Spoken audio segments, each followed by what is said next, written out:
Two and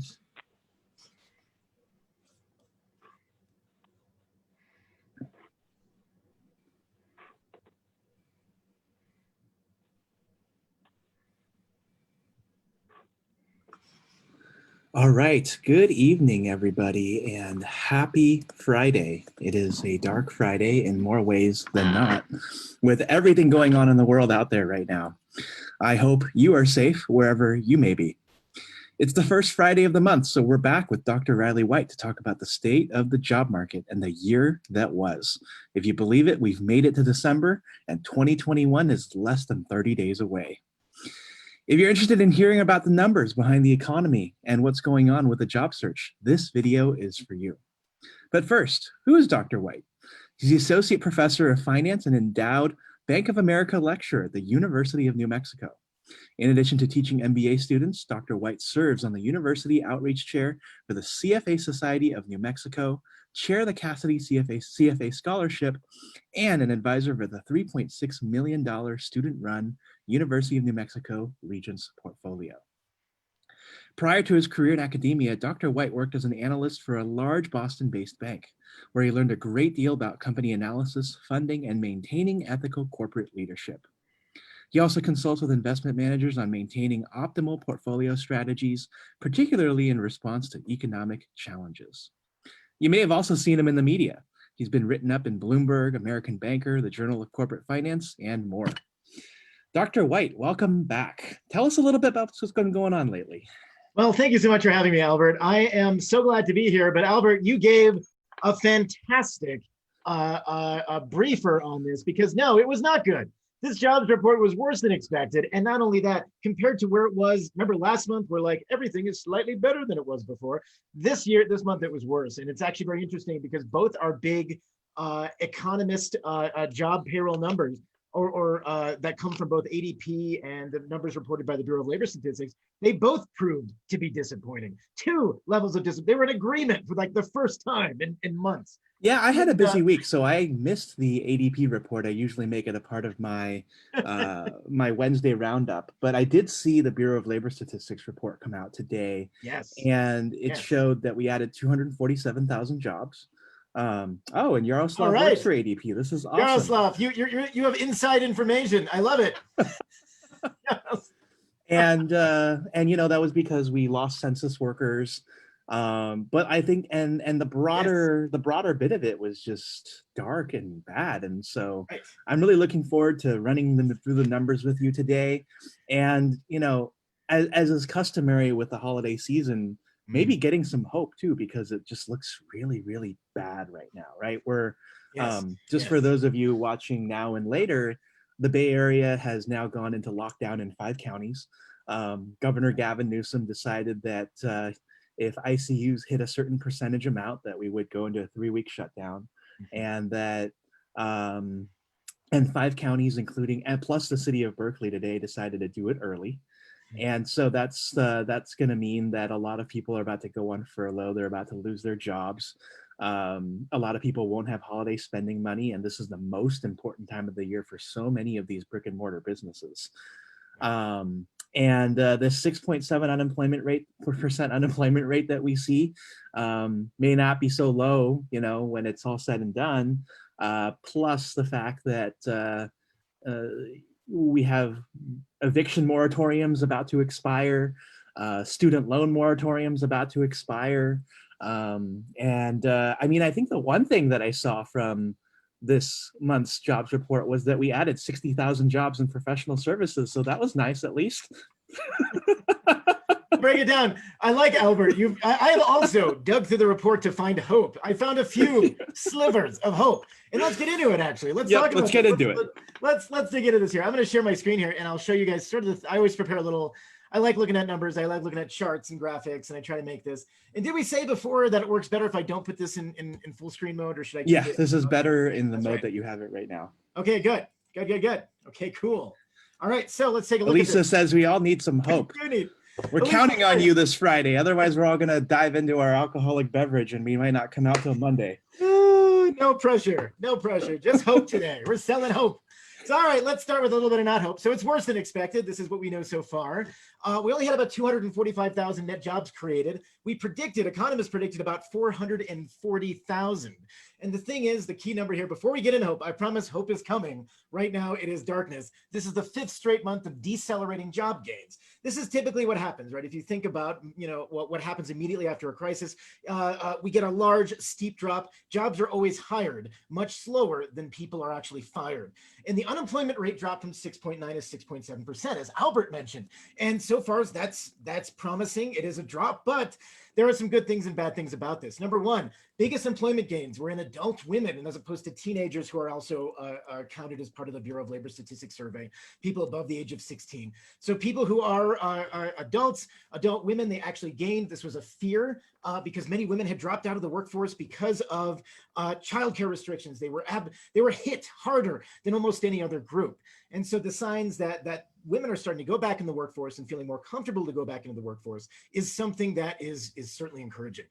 Now, 22% of employees teleworked, which is really interesting. And that actually was an increase over the previous month.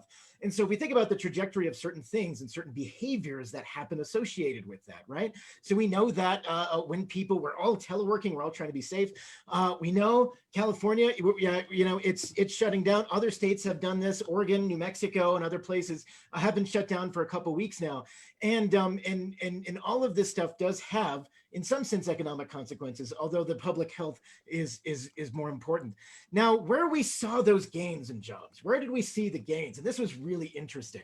We saw increases in transportation and warehousing to the factor of 145,000 jobs, 82,000 of those couriers and messengers. This is kind of what we see in a holiday buildup situation every year. So even though you're like, oh, 245 is worse than 440, we're seeing job gains in places like transportation, couriers, messengers, warehouses, places that we typically see gains prior to the Christmas season. And this is an interesting thing. Now, the good news is it means that the markets as a whole are adapting to people spending a lot of money at Christmas. Albert pointed out a very good point.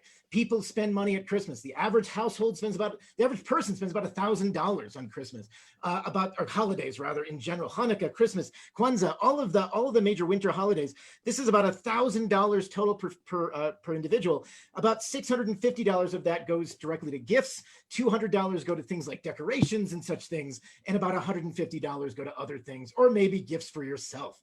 So gains from Amazon's seasonal help. Alyssa's absolutely right. So you have all of this stuff happening at the same time. Now, 2 private sectors lost unemployment. Utilities and information actually did okay, and I'm going to get back on that for a second. And I'm referring to information sector in the Bay Area itself. In the Bay Area, we saw information drop off, and this is the disappointing part. We looked at the October jobs report. Remember, local job reports are delayed from other places. In the Bay Area, information lost jobs between September and October, and that is something. It was the only sector that did so during that period. Impressive pre-holiday hiring in other places. But if I go down to this, if I look at my weekly jobless claims, slow and steady improvement, but look what happened. We saw a huge increase of unemployment following March and April shutdowns. Look at this. It is not going down at the rate we want it to go down. The aggregate, the baseline amount of weekly unemployment, weekly jobless claims is still, in many cases, it increases, it goes down a little bit in a week, it increases a little bit in a week, but it's staying at a level that's 3 times higher than where we normally are for this season. And this is an interesting capacity. This is showing that the fundamental aspects of the market are still not working the way we want them to, and there is still substantial risk in the market. So all of those things that you've seen so far, so everything that Albert mentioned, so all of these policies that are coming due, all of these things that might not happen in the next, might happen or might be renewed or not be renewed, are critical, are absolutely critical to seeing what happens in making this work. Now, one of the things I want to point out, this is one of the cool things that looked at Jason Furman, others, Bureau of Labor Statistics data, labor force redistribution. So we know that the economy as a whole tends to adjust when it all the time, but it really adjusts when it has to. In the event of things like a pandemic, things like a war, things like a economic crisis, things get moved around and things change at an accelerated pace. This pandemic has really demonstrated this. So one of the key things to look at are the employees right now that are either employed in a temporary layoff position or on a not a temporary layoff position. And if we look at people on a temporary layoff, those numbers, of course, shot up in March. They were almost 20 million, but a lot of those people were rehired gradually and gradually. Look at the orange line, not on temporary layoff. Now, It's gone before the up. crisis, that was a bit, that we're still talking about the 5 million level. That has steadily increased. And now it's about 8 million, more or Wow. less. And if we take the difference between those two, if we eyeball that and say, what happened to those 3 million jobs between November and March? The question is are they gone forever? 3 million jobs, and they might be. And that's the sort of the thing that we're dealing with. We have always frictions in the job market. We always have training issues, other things. A factory shuts down. Where do those workers go? How do they get retrained and prepared to be picked up in other places? And we're finding that it just hasn't happened yet. And this is what I thought. And in your research too, along those lines, how many companies have also gone under? Businesses have gone under since the beginning of the lockdowns. Gosh. This is a really fascinating question because, I had a graphic for that. I was almost going to put it. So right now, bankruptcies as a whole, we still have a lot of businesses that are being kept in a kind of limbo through different state and national programs indirectly. And consequently, it is unclear how many small businesses have actually gone under yet. I think this is part of the situation that we'll see. I think we're going to see a spike in the next few months if we don't, if a lot of these plans aren't redone. We've seen a lot of companies scale back their operations drastically. A lot of small companies. Those numbers are interesting because it's easy to observe an aggregate, but it's really hard. For instance, we might have what we call zombie companies or other things that exist. And zombie companies in finance means, of course, companies that have greater liabilities and assets, meaning that they're worth nothing.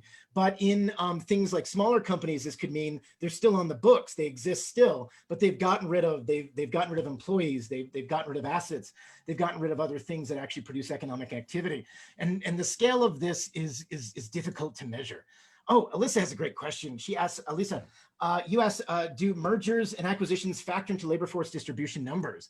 Ooh, oftentimes when that happens, there are reorgs and sometimes layoffs. Yes. So and we have those also this week too, right? Because as you noticed, Slack and Salesforce Salesforce decided to buy Slack, and that was a $28 billion buy.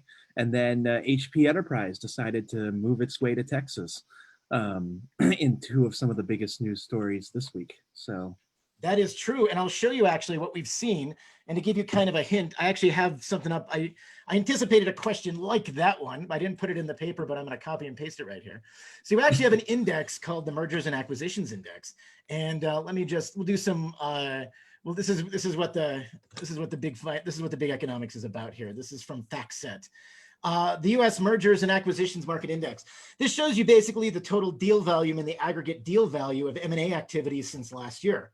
And so if we look at July, August, September, October, and if we drew this back a few years, we would see kind of a steady increase up through 2018, 2019, 2020. And we've seen, despite activity dropping off with the uncertainty in April and May, that has come back, as Elisa points out, with abandon.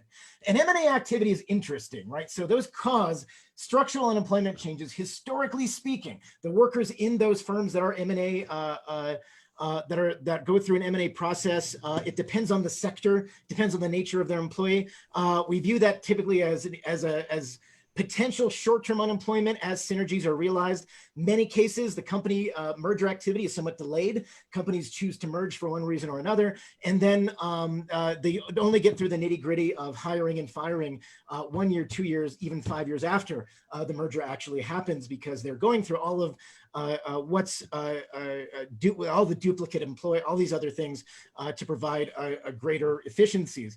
Now, as a whole, now this is really tricky. So M&A and jobs as a whole has kind of a mixed bag with regards to finance as a whole. Let me find a paper I'm thinking of here. Let's see. Let me grab that really quick. Oh man, all right, so M&A. But anyway, so some of them can produce substantial layoffs, but most of them will be short term, I guess I should say. However, in this market, one thing we're going to be aware of, so as activity has ramped up June, July, August, and September, could this be affecting, so say a specific regional center? Like could it affect San Francisco Bay Area's unemployment? It can. It will be delayed, most likely. And while job losses happen, and when they're announced, they'll say, oh, we're cutting 2,000, 3,000, 4,000 people. The question is can the rest of that labor market typically adjust to that? And then consequently, are there other places for the workers to move? And what is the labor force elasticity around those things? And the answers to that, we don't know fully in the post-pandemic economy. But I think what we've seen, and if we go kind of into this point here, is we have a large number of jobs that basically, in the broadest interpretation of this, is we're looking at a situation where, yes, some of these jobs are coming from M&As, but my guess is we're looking at companies following the trajectory they've been following over the last 10 or 20 years, increased automation, increased a lot of companies didn't go online until they had to. And when they did so very quickly. They looked at their jobs, look at redundant jobs that they feel could be managed or could be consolidated, and never ended up replacing them. And this goes from things like libraries all the way into institutions, all the way into factories. That we've seen this across the board, anywhere where automation has taken place and where jobs have adapted. So I would view it as a mixture of things, but I think this is accelerating it, and our ability is our big question that we have as a society is really what to do with those millions of people that the job market is closed for them. It is very difficult if you have an experience doing 20 years of a particular thing to say get a job over here if it doesn't exist. And one thing that we need to do a lot better job of in this country is retraining and getting people into situations where they can get alternative jobs. So that's a great question. Wow, that was. Oh man, the questions are great today. Keep them coming. I love them. This is great. This is great. So yes, M&A activity is up. I would expect mixed job performance on this. It does produce short-term jobs in the long run, though, short-term job losses. But the risk is typically M&As happen for good reasons, in the sense that firms as a whole consider their value together. 2 + 2 = 5. That they can maintain and actually grow in aggregate their total labor force.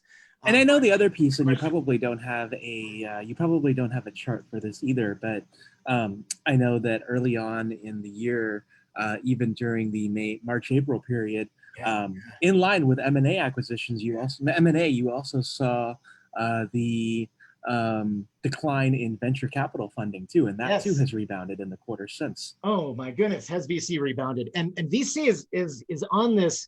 So VCs have kind of found an interesting niche, and I'm going to get to that. Actually, we can skip to that now because I have a thing that kind of iterates this. The interesting paradox in all of this is that we have such high market valuations. And so, I mean, we might all be losing our homes soon and not having any unemployment, but our stocks are doing well. Look at that stock market. Just look at it. Isn't it just, I know, but here's. I know, Yaroslav's over there clapping and laughing. But that's exactly right. It's true though, It is. I mean, this is great. It's like, yes, if I had a 401k still, it would be doing great. So this is the realistic. So this is the problem. Okay. So Yaroslav asked a really good question. I'm going to get to Yaroslav's question in a second, but following up on yours, Albert, when we think about VCs, we've seen the biggest struggle right now across anybody who manages money, ranging from a small amount of money to a big amount of money, is that interest rates are very, very low. This means that there's a struggle for what we call yield. Yield is that rate of return that we get year after year after year by investing in certain things. So for instance, in the long run, if we look from 1926 to 2011, the stock market's average return was more or less about 11%. Sometimes it goes up 30%, sometimes it goes down 40%, but in the long run, the average return is 11%. It's not really gambling, because in the gambling, the house always wins. You win in the long run in the markets, but the average return is about 11%. When interest rates are low right now, and I'll show you, we're going to talk about interest rates. We talk about economic policy, about what do we do now? What are we going to do with this? Economy, how can we get it going? Should we be worried about the deficit and other things? I'm going to get into those. But right now, we have low rates, which means that... And especially since the Federal Reserve keeps pumping in billions of dollars every day into the market too, right? To keep it That's true. They support, the Federal Reserve has the biggest balance sheet. All this digital money that we never ever see, that just goes from one party to another. And right. Yeah. I will say in that the Federal Reserve's unforeseen scale of intervention in this crisis has probably kept us from a much worse scenario, including a failure of more of the financial sector and other places that would have happened with a demand shock that we've seen. But people are going into private equity. People are going into VC. They're looking at places where they can buy and hold privately held companies. Private equity is a big overarching term for investments in companies that aren't publicly traded on market indices. Publicly traded companies, you can view the financials of and you can evaluate them. Privately traded companies, you can't. But there's still a market for investing in that. That's actually been growing incredibly over the last few years, being driven by these things as people have been looking to put their money in places to gain yields. This is a struggle, actually. If you think about CalPERS, if you think about pension systems in general, pensions have to ensure a sizable retirement base for everybody who's part of that system. And the only way they can get around in doing that is if they generate enough yield. And if you think about it this way, a quick rule of thumb, if you're a wealth manager or somebody managing money, is that retirees will take out roughly 4% per year. As a fee, you take out maybe 0.5% or maybe a full percent off of that. You got to hit 6%. You got to hit 7% yield every single year. And if we look at things like bonds, they're not giving that kind of money. Look at things like stocks, they are giving that kind of money, but they're risky. Too risky for a thing like a pension to go full in. And then you have things like private equity, which grow out of that, encouraging things like VCs to happen. Now, Yaroslav says, what is our future looking like? Once you come out of this new state, how does the future of employment look? What jobs are going to be created and which ones are going to be oh, this is great. Which ones, where should I be? Should I still work at ADP? He asked. So one of these things is that, so here's the thing. And I think the other piece is, yeah. As we look forward to 2021, which is unfortunately soon or one way or another, I mean, based on what we've seen in the jobs report since you and I have been doing this since the beginning of the pandemic, yes. What do you see in the short term and also what do you see in the long term? Okay, so we can all only be contact tracers for so long as a career, right? I assume. Right. It's great to have on the resume contact tracing, but I swear, I mean, my hope, and I hope that, and this is the hard part, I hope that people adjust, we reach a position where the pandemic no longer is, and we have such hope. We have 3 viable vaccines coming online next year, but it's just months and months ahead before we can get a large scale distribution on this. And so now we have this very dangerous time followed by this future.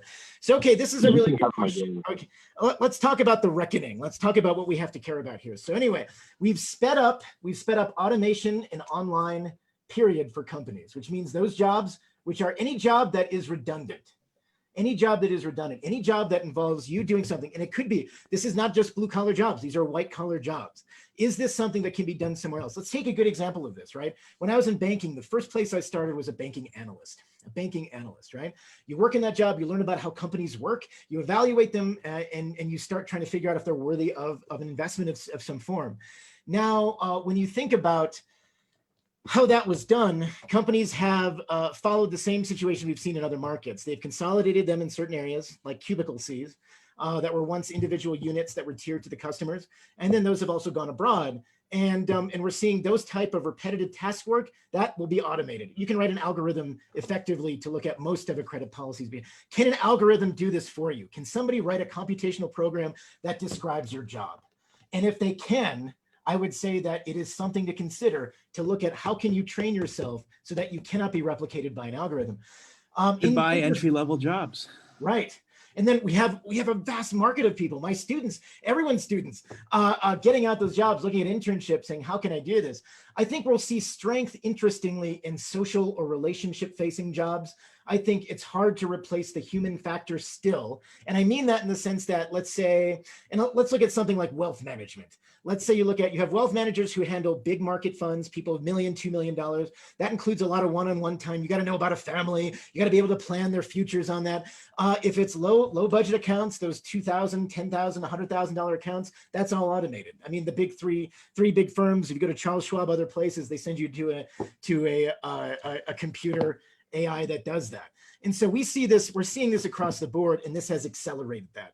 So in the long run, the fundamental question In the long run, we're all dead, though. I'm just kidding. In the long run, we're all dead. In the long run, dead or possibly retired. Oh no, I'm just kidding. There's no retirement. Not for this generation. We're all working until the bitter end. No, that's not an official statement. But one thing. So Yaroslav wants to ask a question. Yes. Okay. I see JC's. I want to get. How long let's answer some questions and then we'll go back to your slides because I know you spend a lot of time on these. So. Oh no. Hey guys, Paul. Yeah, sorry, Riley. So I have a question, and okay, so you know how you said some jobs, like the simple entry-level office jobs, they can be automated, right? Now, so technically these low entry-level people, they lose their jobs, but aren't we also creating more specialized jobs on the back end because somebody had to create all of this crazy high-tech stuff? You know, for example, car manufacturers, you still have the guys who unpack the packages and then they put things on the racks, they unpack and they put it on the racks. But now you have machines unpacking boxes, so those guys lose their jobs. But on the other hand, someone has created that machine, somebody has created the algorithm. So aren't we creating even more specialized jobs that those people can go and study for? Or there's so few of them? Like, you see where I'm going with this? Yes. So I see this. I love that question because this is actually something I almost wanted to talk about. You all are probably aware of the term Luddite, right? You're all aware of the term Luddite. And a Luddite refers back to the labor organizations in England back in the 19th century. And it was named after this Ned Ludd guy. And they used to destroy factories because they saw them as underpricing workers and doing other things. But we know in aggregate that increased technology and other things got a lot of people jobs and eventually resulted in high standards of living. And so I want to point out, I'm not a Malthusian. I'm not like a follower of Thomas Malthus who viewed that everything, just sheer population growth and everything else would result in lower living standards. In aggregate, we can, but we must acknowledge the frictions that exist between transitionary stages, period.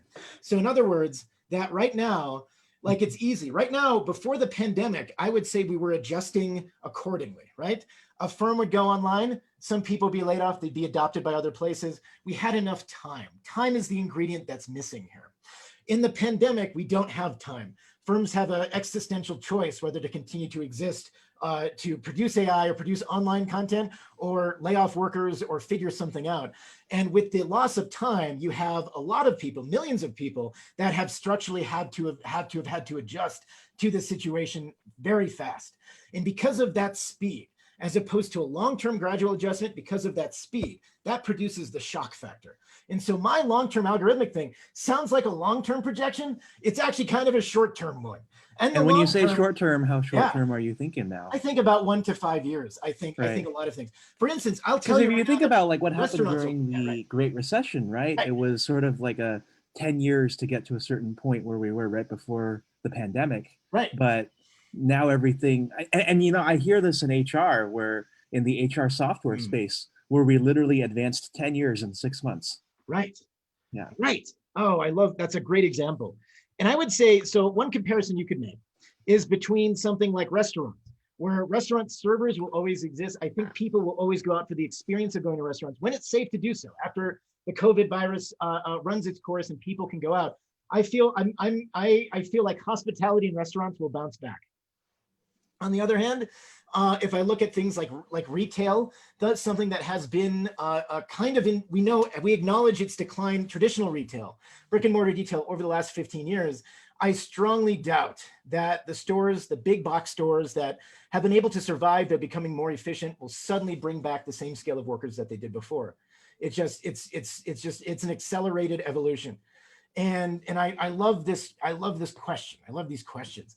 So CJ asks, how long will the Fed, JC asks, JC Rojas asks, how long will the Feds keep printing money in your opinion? So this is very interesting. So the Feds, of course, are independent of the political environment. We know that the Congress and the president appoint the Federal Reserve chair, but that chair himself exists as an independent central bank. Now, because it's an independent central bank, and because this Fed has been this way, and we still are going to have the same Fed chair, I expect they'll continue to do so as long as it's needed. They will continue to provide that support. There is fear, though, that they've reached some kind of maximum level of efficacy. And Jerome Powell kind of indicated this in his speech, not so indirectly, a few weeks ago when he goes off and says, listen, we can't really keep doing this just because people no longer view the Fed's intervention as being credible. So markets change because they're responding to something unexpected. And when the Fed is expected to do this, and no matter if it continues buying at the same rate, because people will suddenly view this as part of the status quo, they will care about it less, and the market will be assured by it less. And that opens us up for additional volatility. And Powell was saying this to basically say, wait a second, let's create something that we need a congressional stimulus package that is also, can also benefit the economy and get us out of the situation. It can't just be relying on the Fed's activism. So I think they will continue to do so, but the efficacy will decline, if that makes sense. And so how does that also factor into the long-term value of the dollar? Because the dollar is the de facto currency that everybody refers to. But if the currency is worthless, then we become Zimbabwe in the long run, don't we? Right. So that's the question. And I look forward to the first $100,000 bill. Yes. Hold on. I actually do that to my class. The $100 trillion bill, in fact. I have one. I have one. I usually show it. I show it to my classes, and now I'm just like, well, it's going to be, we'll see what happens. So that's a great question. What happens when if we keep flooding the market with money, right? So inflation, it happens when we flood the market with money, and inflation increases. So there's some discussion on this, and there was some news lately. A few of the big banks came out and said, we can see inflation numbers potentially go up sooner than we expect. Looking through 2021, most forecasts show us at about the 2% or 2.5% level. And this is fascinating because years ago, so the Federal Reserve, if you look at a Federal Reserve map, it takes input for setting monetary policy. And the Fed sets one interest rate, overnight lending to large banks, called the federal funds rate, one interest rate. The rest of the economy trades off of that one interest rate that they sell. And so the Federal Reserve is divided into 12 different districts. And each district was designed 100 years ago. So that's why it's where population existed back then. And so the entire west part of the United States, almost 100 million people have one district, the San Francisco district. And then you have like half of Pennsylvania is its own district. But the idea is each of these appoints a local governor. These governors then contribute to economic policy. It was believed that when we lowered rates after 2008, inflation would come along soon after we started lowering rates to zero. You flood the market with easy cash, it makes sense. Wages go up and people start buying things. Inflation never happened. It became like waiting for Godot.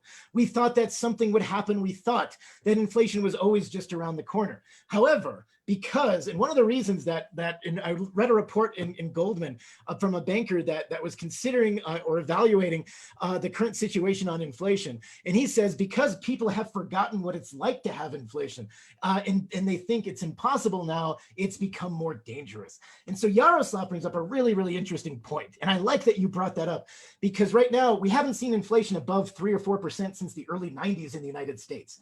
And that's an incredibly large amount of time. That extends beyond most of the young workforce's memory. And so nobody remembers what that's like. And inflation is... What about even the late 70s, right? We're talking about stagflation and lines for gas prices and things like that, right? You know? If we're talking real inflation, like above 10%, we got to go back to 82 for that. So we have to go back even further. And this is a possibility. And the key indicators that would help us indicate that is increases in wage growth. That's the number that I want to see. And what we've seen is inflation in the Soviet Union. Хорошо, Yaroslav. But yes, there's no such thing as inflation. Inflation is one of those things. So it is a likely scenario that unchecked monetary policy, nothing suggests that inflation is impossible. Inflation could happen, but we hope that the Fed at least has a leeway in observing that an increased inflation doesn't catch us by surprise. But going out to 2021 and 2022, the market consensus is that it's not going to happen, but it doesn't mean that it won't. And as a contrarian investor, sometimes myself, I would keep an eye on it. Thank you so much. I really appreciate it, JC. Really cool. So yes, that's right. Are we going to be stamping prices onto things like they did in the former Soviet Union? Well, that's what's hard, right? So in any economy where there's fixed instead of free market policies, you basically say, okay, if we said bread is worth $2 a loaf, what happens? The quality of the bread goes down, or people stop providing bread to the market at that price. And we'll be paying people to burn their mill, right? Right, and this like is we what do happened with corn right now. Right. Well, Yeah. look at Zimbabwe in 2008. Going back to the question, right? Zimbabwe was in a monetary crisis. They kept printing money. They printed $100 trillion bill, which when it was issued was worth 20 US dollars. By the end of the week, it was worth $1 US. So imagine, and this incentivized people to spend money as soon as they got their paychecks. And then what happened was markets break down. People start using the currency that was illegal at that time that have since been accepted, the US dollar and the European euro, as for black market transactions, because that maintained value, whereas that did not. And people are always smarter than this. Since even in the Roman Empire, right, you had Roman emperors would attempt to spend more money than they had by diluting the amount of silver that they put in denarii, the silver-based currency that they had in Rome. They had the denarii, the sestertius, other things, but the denarii was silver-based. And so when they wanted to pay soldiers for money they didn't have, they just said, "Oh, I'm going to reduce this from 90% silver to 50% silver." The market figured it out, prices shot up, inflation, and then sooner or later you're sacked by Visigoths. And that's what happens. So anyway, one of those things, it gets very tricky. So going back, this is fun today. This is good. I like these questions. So one of the things I want to point out with this, as we go into this, there's a cost to unemployment, which is something that I really want to, I know I'm hitting you hard with the bad stuff. There is good stuff. I promise. Wait for it. So in an average year, about 1.5% of all workers are laid off. COVID-19 caused at least 22 million job losses, depending on how you looked at it. That's a minimum number, 13% of the workforce. In the first year, once you lose a job, earnings typically fall 16 to 66% for workers. Now, more than half of workers prior to COVID didn't have 3 months of savings, 3 months of savings to survive on this. And I want to reiterate this because it's important that in the United States, we're a very wealthy country. We have a lot of things. There's a lot of income inequality, but never underestimate food security with regards to certain things, especially after Thanksgiving. And this divides it by race and household type: white, black, Hispanic, Latino, Asian, other races. And especially among people of color, minority families, we're looking at situations where 1/5 of the population has had trouble having enough food to eat in the last 7 days. And this was during October and November, before really the recent surge that we're seeing right now. And wow. This is an interesting and sobering statistic, because it shows you just how resources need to be, or at least think about the way we can emphasize and input resources into the economy to make things better. Now let me see if I got anything. So there's that one. We covered that one. Quick note on this as well. So I of course grabbed the weekly. I follow all the weekly unemployment claims stuff as part of this. Got a little better between November 21st and November 28th, but we're still seeing over 700,000 people filing new claims every single week. Most of those people are rehired. Right now, there are still, as of November 14th, which is the most recent number, looking at all of unemployment insurance numbers across all programs, still about 20 million people on some type of pandemic assistance. And when we think about the things that are expiring, pandemic unemployment assistance, pandemic emergency assistance, there we have 13 million people in those two programs that are on those things. And this creates a substantial shock. This means that those people who have been able to maintain food security might no longer have the same level of food security, even in this country. And so high market valuations, right? Low interest rates means people invest in the markets. Now, things I want to look at really quickly, two things: labor utilization. Unemployment numbers didn't change the level we wanted to. We're still, our U6, our long-term, our broadest range of unemployment was almost unchanged at 12%. U3, what's reported, went down. In U1, people unemployed for 15 weeks or longer went down. One thing I thought was really interesting, if we look at this, the mean duration of unemployment is now at its highest rate we've seen in recent years. The average unemployment duration now is 23 weeks, 23 weeks of unemployment. So let's think. So that's about five and a half months. And that's incredible. That's an incredibly high number. And this number, which really interests me, I know it's really hard to see. You guys have to get some, unless you have really high resolution, you gotta get your 8K, you have this on an 8K TV for some reason. You're like, family, come and sit around this. This is really important. You can see 27 weeks and over, that long-term unemployment rate is now the highest it's seen. And we have to see that go down. 3 to 4 million structural job losses. 3 million structural job losses that haven't been replaced, that don't seem like they're being replaced. That is important to know. It's huge. And so I think, right, did you mention U6 earlier, that it's still at like 12, 13%, right? And it's 12%. I Yes. think the thing that that I think the New York Times put it out pretty clearly today is the fact that just we just have so many people who have seen the market like go in on them that that at this point they just said that they're giving up on it and they just don't even care to find a job anymore. And that's incredibly distressing. And this is the thing, and this is what the next administration really has to grapple with, is getting these people online. And it's a huge, and getting the people hope again. And I will say this, there was one piece of hope here that I had to dig through.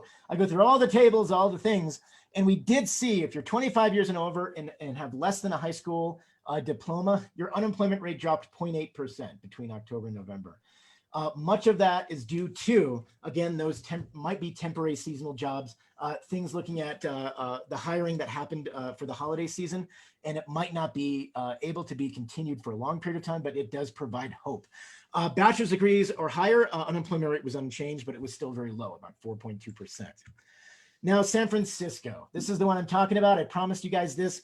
Albert, San Francisco area, good news. The best news that we've seen is the number of people who are employed in the Bay Area went up almost 100,000 between September and October. November data is always released later. It runs at a substantial few-week lag behind the national data. But so far, though, good in most sectors. We saw uptick in all things. Manufacturing was exactly stable. Information lost another 800 jobs in the Bay Area between September and October in aggregate, which means that those layoffs that we're seeing that Elisa was talking about earlier, maybe mergers and acquisitions, other things happening, they aren't being replaced at the same level. And now it's 9%. Employment is 9% lower in information than where it was last year. And so does this also account for remote jobs too? So for example, if you had a job that you were like, say, a programmer in the Bay Area, and then they decided, okay, we're going to find somebody who works remotely instead. And then to say they found someone in the middle of Montana whom they could pay $50,000 less to, does that count as a job loss for the Bay Area? Or does that just... That's a really good question. Yeah. That is a fantastic question. So the survey is based on the area of your domicile. So let me put it this way. So if you live in the Bay Area, but you work in Montana, you should be able to do it. But if you move to Montana, you'll be Montana's victory, I guess, which is a thing. So it is domicile based, but then we have, and that points out an interesting fuzzy, because this is based on survey information, right? This is extrapolated from surveys that are given, and those surveys can have, although statistically speaking, they're large enough, even in these metropolitan areas, to not have a huge distribution. They are broadly estimates. They look at hundreds of thousands of individual businesses in these operations. And so if you're working for these companies, they should be there. It's actually a really good question, because if you're remote working in another place, but you're local in this area, that's interesting. You might actually not, no, that's interesting. I'm gonna look into that. Let's talk about how Bay Area, is there Bay Area flight? That's a great question to ask. And how would that be reported on? How is labor market movement reported on this? Let me look at this. And I think that'll be really, that's a fascinating question, because I know those dynamics are interesting. But that's a great question. So you're going to have, these are basically looking at the firms here and looking at this data, and how they aggregate it is important. They also get information from the amount of things that are out there. I wanted to point out, we have, it seems now, we were tentatively looking at the election last month, and it seems now that I think we can comfortably say this is a Biden economic team going forward. Now, I want to point out a couple things about what has to happen, what's going to get done. So there's three economic advisors that Biden appointed that form critical parts of the economic infrastructure in the government: Janet Yellen, Neera Tanden, and Cecilia Rouse. And it is a diverse group of all women, which is a fantastic thing to see. But they're all very experienced in different ways, and all have different likelihoods of being confirmed. By far, Janet Yellen, as the Treasury Secretary, she is perhaps one of the most experienced people, period, that we've seen enter a role as the incoming Treasury Secretary that you could ever hope for. And what does that mean for monetary policy? It means she's experienced and she knows what she's doing. Neera Tanden is the CEO of the Center for American Progress. She stands a rough, or so has been pointed out as having a rough confirmation process because of prior comments she made regarding regarding Republican senators and Republican policies. I think that'll really boil down to what happens in the elections in Georgia in January. But she has some interesting perspectives. The CEO of this Center for American Progress, Cecilia Rouse, is a brilliant Princeton economist. She's well cited, well presented, very well researched, dean of the School of Public International Affairs. She's also slated to be chair of the Council of Economic Advisors. So she has a very strong background in labor economics. In aggregate, these are center-left candidates as a whole, in the sense that if we look at the economic policies, this is a chart from The Economist. We had big spending proposals in Sanders and Warren campaigns this year. We saw a little bit of that in Biden's campaign, but not a lot. And basically every election since 92, with the exception of Romney, who was the cut everything candidate, or reduce the government expenditure candidate, most candidates have proposed some level of spending plans. The likelihood of that gets done depends on kind of this next scenario. Chart 3, jobs under different election scenarios. Before you head into this slide, I wanted to ask a question that one of our members asked. So I know that, those three are obviously tasked with things related to the budget, and with, hopefully more stimulus and economic relief coming soon. Mm-hmm. What does how do those stand in terms of spending and fighting against the deficit and things like that? Or are we not even really thinking about that anymore? I'm glad you asked that. So are we thinking about the deficit? Let's talk about this. So here's a chart. Okay. You got a chart for everything. I do. I got something up my sleeve for 7 out of 10 things. 4 out of 10 times I'm right all the time, right? So concern about the national debt is actually lower than it's been compared to other issues. Indeed, about 47% of Americans say it is a big concern, and 39% it's somewhat concerned. Only 11% are not concerned. I am somewhat concerned, but less concerned than I was, and I'll explain why. Coronavirus, healthcare costs, prescription drug costs, the economy, those big things dictate where the American public is thinking right now. Now, regarding this, so we think about the deficit and we think about how much money can we spend? And this is actually, so one of the things that we have, and so we talked about the Fed sets overnight lending to large banks through their federal funds rate. And then other rates are publicly traded based on supply and demand for certain debt securities. If there's a lot of demand for a debt security from the government, the amount of interest the government pays on that debt goes down, because the government can get away with giving you a lower interest rate because there's a lot of demand. If the demand is reduced, let's say nobody wants US debt anymore, then suddenly that creates spikes, that increases the amount of debt. Typically, if we connect all the dots into the maturities of our debt, so the US government issues debts that have a 1-month maturity all the way up to debt that has a 30-year long maturity. If we connect all those dots, those produce something that we call the yield curve in finance. And right now we expect that it should be, in a normal economic situation, upwardly sloping. Prior to this year, it was downwardly sloping or inverted, which suggested in all of the last, since this was pointed out in Campbell Harvey's 1986-87 PhD dissertation, that inverted yield curves always predict recessions. They have predicted the last 7 recessions, and they predicted this one, even though it didn't have, no one had a conception of a pandemic. Yeah, I mean, if you wanted to really go back with that, like I was reading an article as late as October 2018, which connected the decline in RV sales to an impending recession. So, I mean, there's so many ways to look at it, right? The RV market. I can't forget RVs. Where's my, if only we had gotten that RV. Yeah. This is good. So anyway, but if we look at this, so December 3rd, so we're upwardly sloping now, but I want to point something out that's very important. So this means that we have a normal economic situation. Investors expect higher rates for long-term debt normally because they expect those rates to increase. They expect to be compensated for the additional risk of owning something for a very long period of time.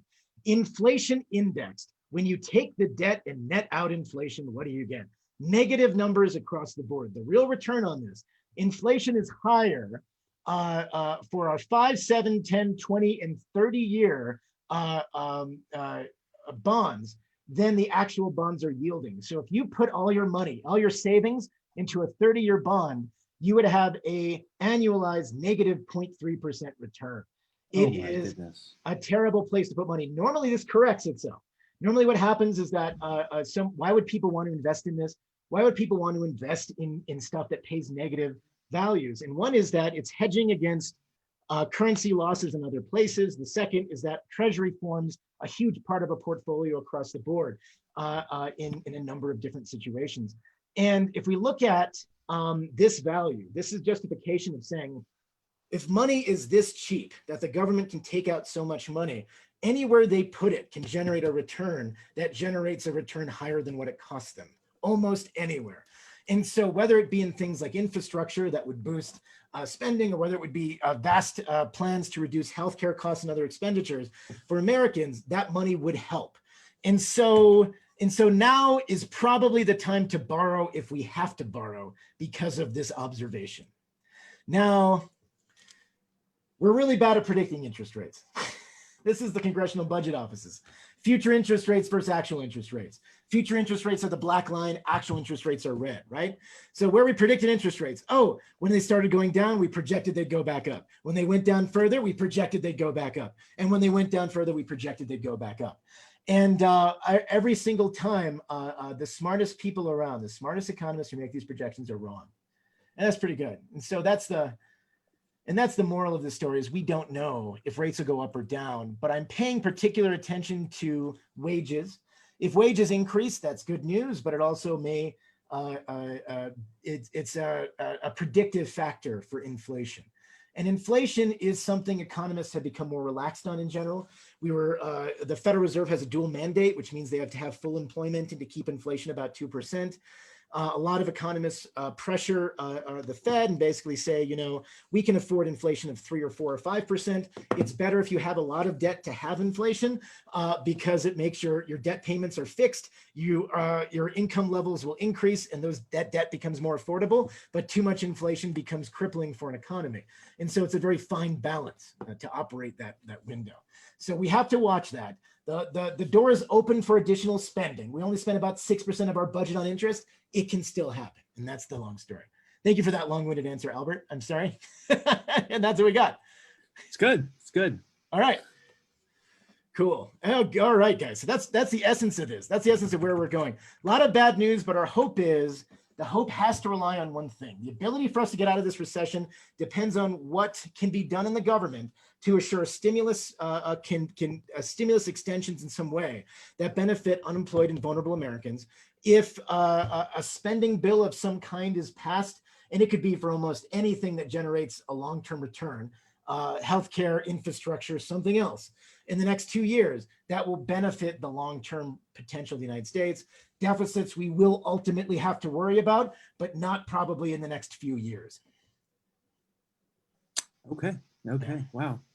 And so as you look towards the next couple of months, what are you expecting, right? Because I think one of the couple of things that we keep hearing about is that this is going to be a harsh winter ahead with a lot of COVID-19 coming over. We're already going to see probably a lot of businesses go out of business in the next couple of weeks, just based on everything with regards to shutdowns and shelter in place. And I mean, what do you foresee for everything from, say, the January jobs report all the way through to maybe the May jobs report of next year, when I think maybe the vaccine will have a broader distribution? That's a great question. So, all right, let's break that down. So December, I think we'll see another slight improvement. Whether it's disappointing or surprising won't matter that much. We might see unemployment slip to 6.6 because a lot of those policies are still in place. That'll be for the January report. February, when we talk about the January report, it will depend entirely on whether or not if we see a stimulus action happening in the government. If there's a stimulus action that either increases unemployment assistance, extends some of these things, we're going to see our best case situation. So running a bunch of policies is we can continue the trajectory of a gradually decelerating but slightly improving labor market around 6%. If those things are not passed, you risk what's happened in the last 8 of the last 11 recessions, and you risk a double dip recession, which is a recession that got better and then it got worse again before it got better again. And there's that window we're looking for is January through April. We need economic activity to increase. We need the vaccine to be rolled out in a meaningful way. And until that happens, it's going to be it's going to be up in the air. And I think April and May, and looking ahead to that, a vaccine rollout, hospitality and leisure will come back. Unemployment will go down in those sectors, but we don't have good answers yet from any economic policy team regarding what to do about structural unemployment created by the crisis, and how to get workers who are in that long-term unemployment situation encouraged and back online. And we need that participation rate to go up to where it was before. And any way you look at this, it's not a question of can we do it by May? It's a question of can we do it by 2025? Like that's the, like, Oh my goodness. can we get back there? And that's just because things were pretty good last year, but it's going to take a few years. And so as you look at the past recessions that have gone into double dip, what were the characteristics of those, and what do we need to do to pay attention to a double dip recession that happens this time? What would be different, I guess, about it? Federal policy and government policy. And so the thing is, right now, the good news, we have one of those two things. We have the Fed has done everything it can. There is a risk that the Fed will stop doing it. And there is a risk. There's a risk, a small but tangibly non-zero percentage risk of inflation. And that risk increases, especially as we go back online, as people start spending lots and lots of money again in April, in May. Once we hit that risk, once we see that thing happening, we end up in a situation where this becomes a substantial issue. Now, if we go back in time, we've seen policy failures at the government level. They couldn't do enough. They didn't do anything. That often creates that double dip recession. We think we've gotten wiser after 2008 in the sense that we view it's almost like it's almost Keynesian to the max, where we say, you know, let's do this thing to increase employment. But yeah, that's what it boils down to is can the government cohesively create a stimulus plan and a follow-up spending plan to give people jobs? Wow. And so final question, if you're a job seeker and watching this video now, later, what kind of advice and tips and thoughts, at least from the economist point of view, do you recommend? Because it does look like it's going to be a dark period here. And, you know, it's just even for folks who are on that job hunt and just looking, what do you recommend for them? The biggest differentiator is training and skills and skill sets. And so this is, and the hard part is we all live busy lives. It's an impossible situation to even like, it's so hard for all of us. Nobody wants to do anything when they come home at 6, 7 o'clock at night after a hard day of work. If they have a job, even if they're worried they might be fired, especially with childcare, with caring with other people, and build skill sets. But I think the differentiator at the end of the day, and this is the hard thing, is all those job seekers out there, look at your skill sets, right? Think about something small. Pick up a thing. You don't know coding? Pick up Python. Pick up one of those things. We have apps, tools, things available now, small investments you can make. I remember I've had students looking in very difficult job markets before, and I'm thinking right after 08 and then into that crisis as we rebuilt, and they would have a distinguishing factor. They were bilingual or they were multilingual. Sell that, learn it more. And if it's a language that you learned in a household that you grew up in, remember it, do it well, be in positions where you can sell and advertise those facts. The distinguishing characteristics that you don't see are additional skill sets like that. Languages, skills, codes, things that you might be working on, things that you can work on the side. All those things differentiate you and make your resume different than the 100 or 200 resumes on somebody's desk that they have to decide from. And I have a personal thing to note. I always was, this is an archaic thing. I'm speaking from finance. I can't necessarily speak from other places. Both meaningful, I've got a couple of meaningful jobs that transformed my life, surely based on a cover letter that I wrote. And if you have a position to look at a resume and distinguish yourself, spend time on the cover letter. Alex, that's right. Alex is right. Khan Academy, Coursera, look at that. Good sources as well. Education should be cheap and it should be available. And you know what? I think since COVID began, a lot of these places have been offering a suite of courses for free, and so it's very good. And you know, I think that heading out from here, we're all going to be in a better spot. So as we head to the top of the hour here, I want to thank you, Dr. White, for joining us again. And thank all of you who are watching here online and in our Facebook page, investing some of your Friday night in your career. And if you enjoyed this event, we've got a lot of events coming up. You know, it's I guess we're all going back into shelter in place, so we might be doing more and more multiples of these events again. Next week on December 8th, we're going to be hosting a live resume review and feedback workshop with recruiter Tom Woodrow. If you're looking to get your resume reviewed, come join us. On Monday, December 7th, we're going to have Aiko Yomamine. She's here for a mock interview with Corey Hiramoto around a customer success job. So she'll be here doing that. The week after, on December 15th, we're going to be doing a webinar with Andrea Mazier on LinkedIn. So, you know, we're talking about skill sets. We're talking about getting yourself noticed out there. If you want to maximize your profile to reach the most people possible, join us. It's only $5. We're also going to start publishing our 2021 events. On January 7th, we're going to have Nicole Silver back on achieving your greatest potential for 2021 and really being able to overcome all of the challenges that we've seen this year in 2020 and probably here in 2021 as well. And a couple of days before that, we're probably going to have you back, Riley, for hopefully some 2021 predictions that are a little bit happier that we can think about too. And so for those of you who are watching this call, come back for that. He'll be here for some more information, and we always love his insights at the very end. On January 21st, we're going to be hosting Deep Sani, where you can learn how to triple your salary, even in the midst of this craziness. And on February 10th, we're bringing back Nader Molai for his popular Job Hunt Like a Pro series, where you'll learn how to land that job through networking. And on March 3rd, provided that we still have companies left in this economy to hire, we're hosting a career fair. So be sure to sign up for all of these. Finally, everything you need is in our Facebook community. We look forward to your introductions, advice, and your success stories. Above all, remember to pursue greatness. It's the only thing that pays. I think finally, Riley, I want to mention something before I actually conclude here.